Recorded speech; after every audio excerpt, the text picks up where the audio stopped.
नमस्कार. आपण ऐकत आहात अत्तरकुपी, आठवणी, अनुभव आणि भावनांचा सुगंध. वपू काळे यांचं एक पुस्तक आहे वपुर्झा नावाचं. याच्यामधलं तुम्ही कोणतंही पान उघडलं आणि कोणताही पॅराग्राफ वाचला तरी तो पॅराग्राफ तुम्हाला रिलेट करतो आणि त्या पॅराग्राफमध्ये अतिशय अर्थपूर्ण अशा ओळी असतात ज्या आपल्याला जगण्यासाठी, आपल्या या जीवनासाठी खूप मोलाचे अर्थ देऊन जातात, खूप मोलाच्या गोष्टी देऊन जातात. यातलाच एक पॅराग्राफ मी तुम्हाला वाचून दाखवणार आहे. त्याआधी या पुस्तकाच्या शेवटी काय लिहिलंय हे सांगते. कोणतंही पान उघडा आणि वाचा. वपुर्झा हे पुस्तक कोणासाठी? ज्यांना मोत्यातील चमक बघायची आहे अशा वेड्यांसाठी. हे पुस्तक कसं वाचायचं?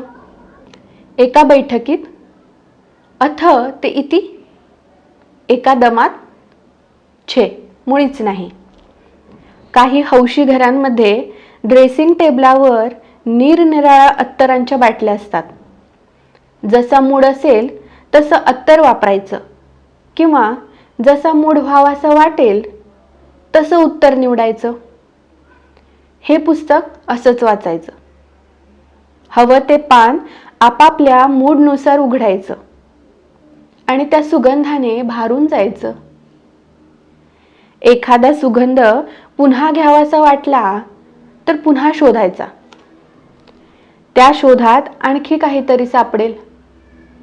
म्हणूनच या पुस्तकात अनुक्रमणिका, क्रमांक, संदर्भ काहीही दिलेलं नाही. एकदा केव्हा तरी शांतपणे बसावं आणि वयानुसार आपण काय काय गोष्टी सोडल्या याचा आढावा घ्यावा.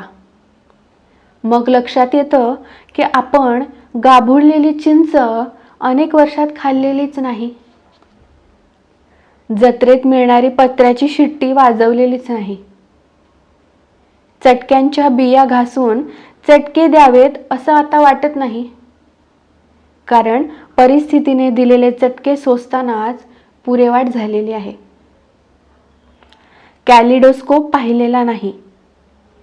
सर्कस मधला जोकर आता आपलं मन रिझवू शकत नाही.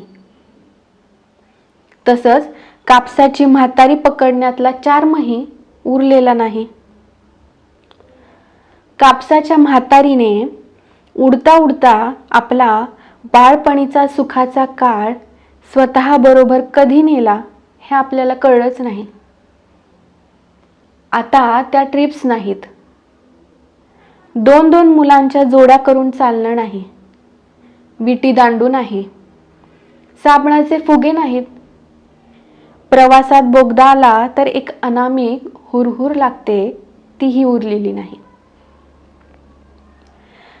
त्या उडणाऱ्या म्हातारीने हे सगळे आनंद नेले. त्याच्या बदली तिचं वार्धक्य तिने आपल्याला दिलं. म्हणूनच ती अजून उडू शकते. आपण जमिनीवरच आहोत. निसर्ग निरनिराळ्या वयाला निरनिराळ्या देणग्या देतो. बालपणाला कुतूहलाची देणगी देतो.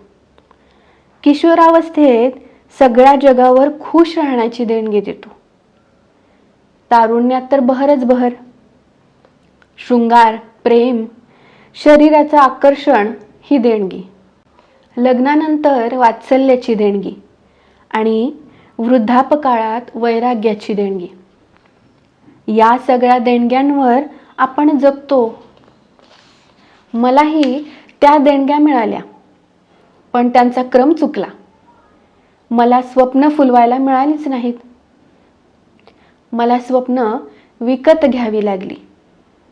बाजारातून तयार वेणी विकत घेऊन डोक्यात घालण्यात आनंदच असतो, पण बागेत आपल्या समोर एखादं फूल फुलताना जो आनंद मिळतो त्याची सर विकतच्या फुलांना येईल का?